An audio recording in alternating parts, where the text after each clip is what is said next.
Mais de meio século de jornalismo e uma trajetória que marcou um talento inigualável, vários veículos da imprensa brasileira criando novos formatos e ousando em conteúdos. Olha, é até difícil apresentar Alberto Dines. Dines, por que você escolheu o jornalismo? Olha, não é para fazer blague não, mas foi o jornalismo que me escolheu.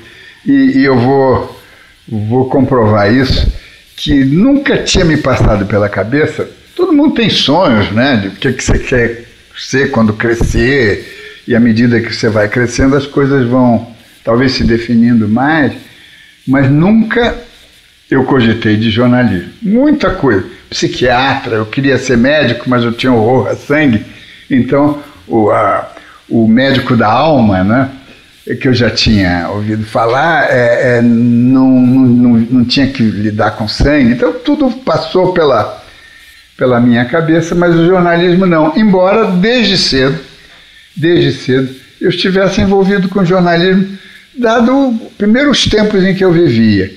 E as atividades, digamos, políticas que eu me envolvi, em que o jornalismo era indispensável. Então, aos 11 anos, primeiro ginásio, 1940 e poucos, 42, 43, eu fiz o primeiro jornal, eu participei do primeiro jornal da escola, né?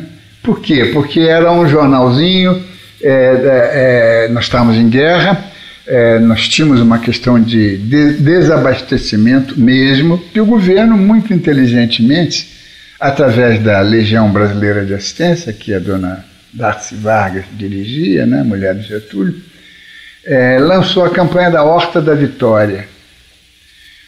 O que era isso? Você fazer pequenas hortinhas onde pudesse. Praças, jardins, casas, tudo. Plantar, clubes. Uhum. Você tinha que plantar para ter comida, né?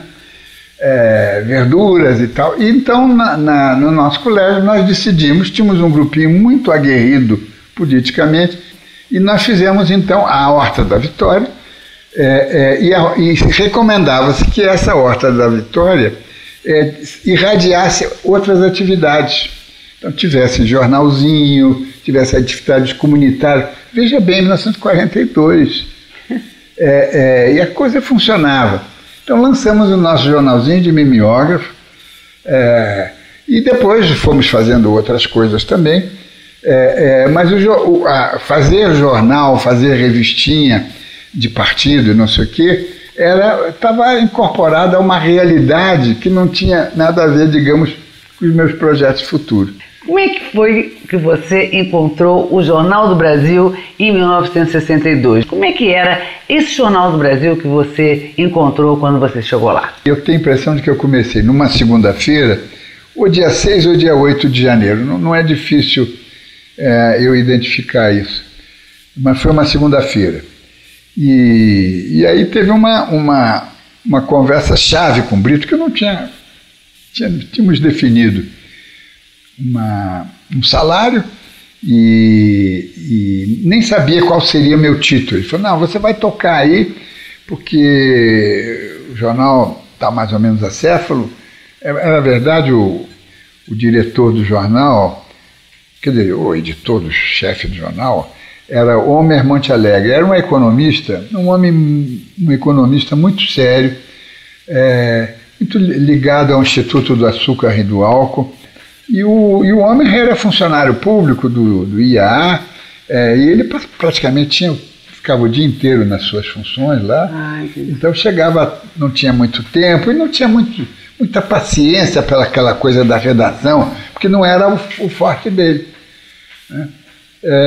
Então o jornal estava um pouco assim. Aí, quando eu cheguei na segunda-feira, né, para fazer a edição de terça, falou, bom, Dines, amanhã vamos ter um jornal inteiramente novo, não é? Isso o jornal tinha passado pela grande transformação, quando você chegou lá, já tinha havido a reforma de 56. Feita pelo Amilcar de Castro, Jânio de Freitas, Jânio, Araújo Neto, Lemos, toda a patota, e o próprio Odilo também participou dos primeiros movimentos, né? E ele falou, não, então amanhã eu quero um jornal diferente, você vai voltar aos fios, porque a grande questão eram os fios de pagamento. Voltar os fios? Ele queria que voltasse? Voltar os fios. Eu falei, ô Brito, olha, não dá, da noite para o dia não dá. O que eu vou fazer, algumas coisas que eu acho que ninguém vai perceber, que eu sinto falta, mas daqui a alguns anos eu acho que a gente pode criar um processo evolutivo. Eu era um garoto, né? Como é que eu... Uma certa audácia. Falar, olha, daqui a alguns anos a gente terá um jornal novo, mas tudo devagarzinho, mudando o corpo, as famílias, a paginação, mas o jornal tem que continuar, né?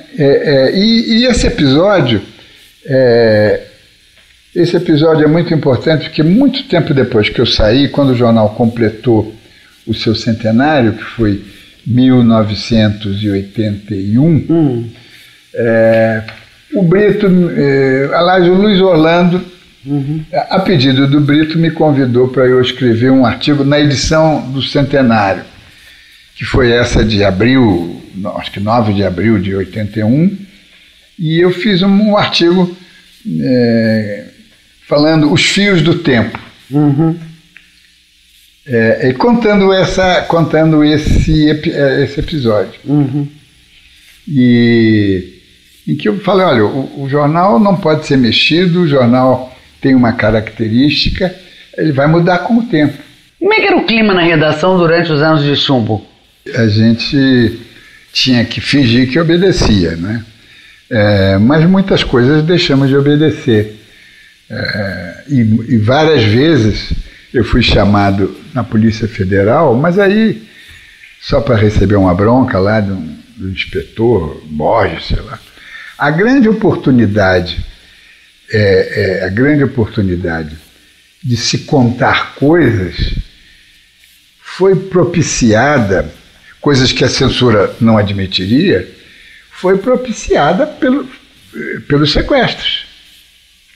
Porque nas cláusulas dos sequestros, para a libertação do refém, sempre tinha, a imprensa tem que publicar o manifesto dos sequestradores. E graças a isso, a sociedade brasileira, ou aqueles que se interessavam, estavam sabendo que tinham uma ditadura, que torturava, que não sei o quê, que não sei o quê. Menos de um ano depois teve o sequestro do embaixador americano de que participou o Gabeira, que era do Jornal do Brasil. Como é que foi enfrentar essa situação? Como é que era isso? Como é que foi especificamente com o Gabeira? Só com o Gabeira, porque primeiro que eram mais próximos de mim, segundo, que estava visível, mas veja bem, pelo menos de mim não passava pela minha cabeça que ele estivesse ligado à luta armada. Como ele era um grande mobilizador e articulador, eu achava que o trabalho político dele que ele estava desenvolvendo era um trabalho político, não político militar, mas não havia nenhum ambiente de caça às bruxas, nenhum. Nós nos solidarizávamos com eventuais violências, mas que não havia.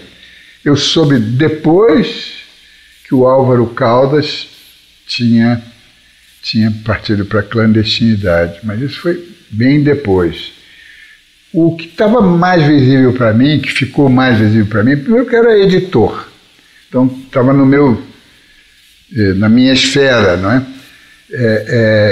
Nós tínhamos reuniões diárias com os editores, então dava para perceber que ele estava se dedicando muito à atividade política. Tanto assim que um dia eu convidei o Gabeira para a gente, era prédio velho, né? E não tinha lugar para falar, fomos tomar um cafezinho no Clube de Engenharia, ali embaixo, na Rio Branco, esquina da 7 de setembro, né? A Assembleia. 7 de setembro. E fomos tomar um café, eu falei, Gabeira, olha,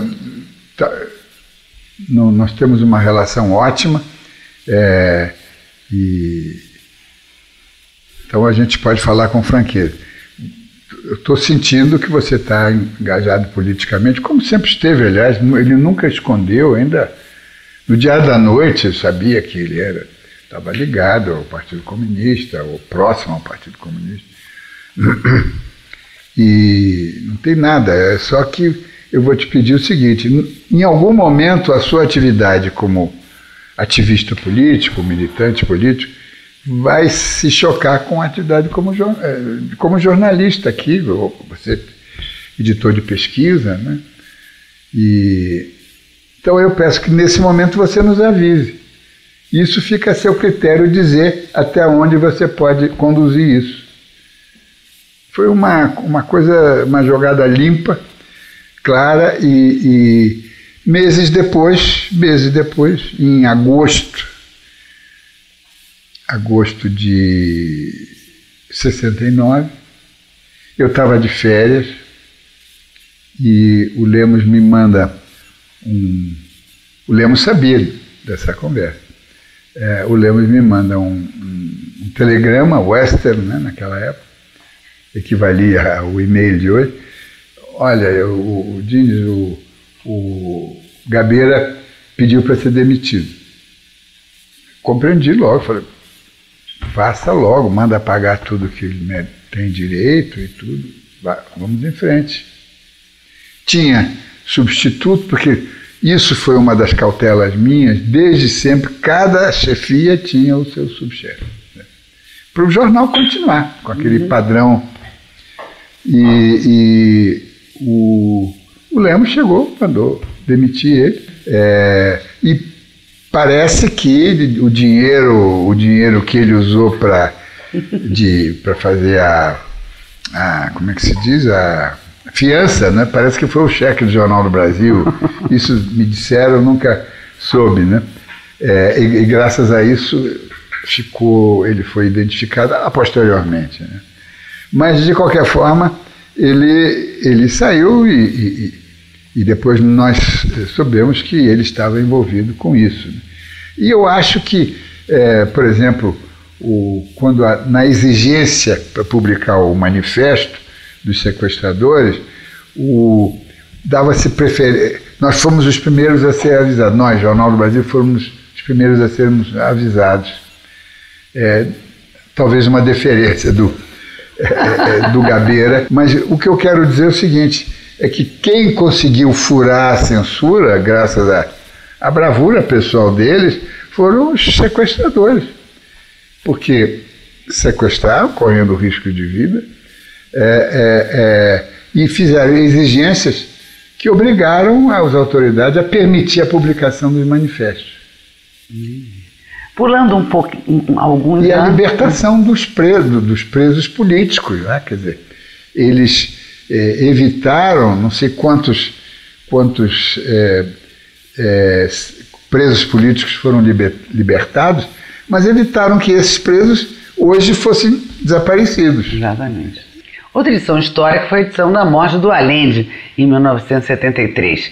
Me conta também como é que foi que você teve a ideia de responder daquela forma à ordem dos censores. Evidentemente que nós tínhamos decidido que ia ser a manchete do jornal, tinha que ser, não é? O jornal já tinha no caderno B, neste dia, tinha uma matéria sobre o Chile, acho que foi o Humberto Vasconcelos que tinha mandado, mas era matéria de B, não é? E era o assunto, não é? E eu, naquela época, eu já estava começando a sair mais cedo do jornal, a gente só combinava a manchete, depois eu me mandava para casa, né? E quando eu cheguei em casa, eu acho que foi o Maneco que me telefonou. Eu sei que eu decidi, eu vou aí. Tinha acabado de jantar. Eu vou aí. E na cabeça, me disseram, não pode ser manchete. Aí na cabeça já estava claro, não vai ser manchete. Mas vamos sacanear eles. Maravilhoso. E eram, sei lá, 10h30, 11h da noite, não sei. Era tarde da noite. O jornal já estava no prédio novo, então era muito rápido você atravessar de Ipanema para a Avenida Brasil, e eu vim pisando eu tinha um Dodge Charger velocíssimo, era um tanque de beber gasolina azul, ultra rápido. Eu vim voando e na cabeça, não, vamos fazer um jornal sem manchete. Nossa, como é que você teve essa ideia? Não, a ideia é o seguinte, a ideia era, nós temos que dar manchete, mas eles não querem que a gente dê manchete. Então a gente não dá a manchete com o efeito que a gente obteria tendo dado a manchete. É uma lógica que, aí nesse ponto, a minha cabeça funciona com essa... E foi assim, cheguei lá, falei, olha, eu acho, também lembro que era o Fenefi, era o José Carlos Avelar que estava no comando. Mas eu falei, olha, vamos fazer um negócio assim, vamos fazer um texto grande na máquina, lembro até, vamos usar a máquina Ludlow. A Ludlow era uma tituleira, máquina de fazer títulos, que fazia títulos corpo 48, corpo 50, 52, mas o menor corpo que eles faziam, eu acho que era 18 ou 24. Então vamos contar essa história na tituleira e não no linotipo, para sair um corpo maior, né? E vamos contar tudo o que aconteceu até a derrubada dele e a morte dele. Com acho que hipóteses, eu não lembro do texto, com as hipóteses de ele ter sido morto ou ter se suicidado. Mas com isso a gente não dá a manchete e faz um escarcéu maior do que a manchete, né? Eu sei que quando eu estava combinando isso, o texto parece que veio do Internacional, mas alguém do Copydesk deu um jeito para botar assim com mais impacto, não é?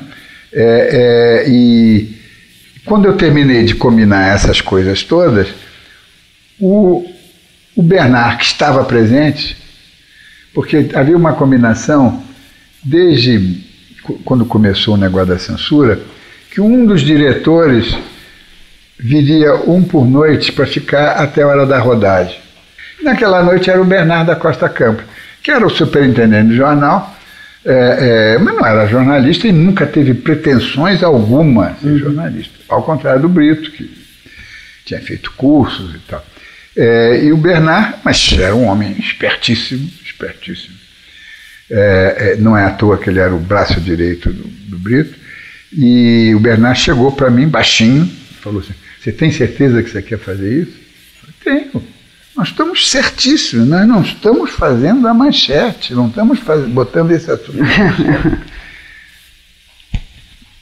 E aí no dia seguinte foi um escarcéu. Eu me lembro que o primeiro telefonema que eu recebi foi do Armando Nogueira, que já tinha saído do jornal, estava na TV Globo, pleno vapor, falou, pô, coisa maravilhosa, não sei o quê. E na maior felicidade. E muita gente, né? E naturalmente para o Brito muita gente telefonou também. Você acha que o Jornal do Brasil foi realmente um veículo singular? Eu não posso me referir ao Jornal do Brasil antigo, que eu não conhecia, eu posso me referir ao Jornal do Brasil dos anos 50, que eu comecei a acompanhar, primeiro como leitor. Então, assim, ele teve a fase Odilo, com a garotada da minha geração, que estava lá, Ferreira Goulart, Jânio Freitas, Araújo Neto, Carlos Lemos, em suma, todo um grupo. O Reinaldo Jardim, uma figura importantíssima. Criou o Caderno B, né? Isso, uma figura importantíssima na reforma do Jornal do Brasil. E esse pessoal, cheio de ideias e revolucionárias, muito boas, estéticas também. Preciso lembrar que o Ferreira Goulart era uma espécie de papa do concretismo, o Amílcar de Castro também um artista concretista e também muito o desenho que ele fez para o JB era um pouco concretista, né? Então fizeram uma reforma que foi importante, e que, felizmente, ela não foi destruída. Eu não destruí, eu mantive até o fim, e os outros que vieram também não. Então, eu acho que isso, é por isso que eu digo, são circunstâncias extremamente importantes que você não encontra, pelo menos no Brasil, porque no Brasil chega um diretor, um chefe de redação, ele muda tudo, ele vem com a sua equipe, demite todos, põe todos novos, muda a cara do jornal. Isso era muito comum antigamente. Foi por isso que eu resisti quando o Brito falou, eu quero amanhã um jornal diferente. Completamente diferente. Não teve. Então, o que você acha que pesa mais, as pessoas ou as circunstâncias? A época, também o Brasil que vivia essa efervescência e sempre cada vez essa esperança de vamos mudar ou vamos resistir a isso, pesa mais. Nós vamos resistir a isso através de uma coisa, e isso era muito claro para mim, o jornal tem que ser o jornal mais inteligente do Brasil. Isso era um moto meu, sabe? Uma ambição minha, tem que ser um jornal. Os tempos são burros, imbecis, estúpidos, mas o jornal tem que ser altamente inteligente, e ele conseguiu ser. Diniz, como é que foi o jornalismo na tua vida? Ele é que me escolheu, não é? E eu estou muito bem. Eu estou muito bem, porque é uma escolha para o meu temperamento, é uma escolha apropriadíssima, não é? E o fato de eu não estar fazendo cinema, o jornalismo é uma espécie de fazer cinema, né? Você está mexendo com tudo, está mexendo com histórias, textos, imagens, música, está mexendo com tudo, e inclusive com cinema também. Então eu ainda não tive tempo de me sentir frustrado como cineasta. O jornalismo tem me bastado e virou, e não só comigo, mas com outras pessoas da minha geração, virou uma coisa fisiológica. Eu sou fisiologicamente jornalista. Eu tenho que ler os jornais de manhã, a primeira coisa que faço. Eu tenho que saber o que está se passando. Em suma, você está ligado. Você está ligado no mundo, né? E a melhor forma de ser, de existir, é estar ligado no mundo.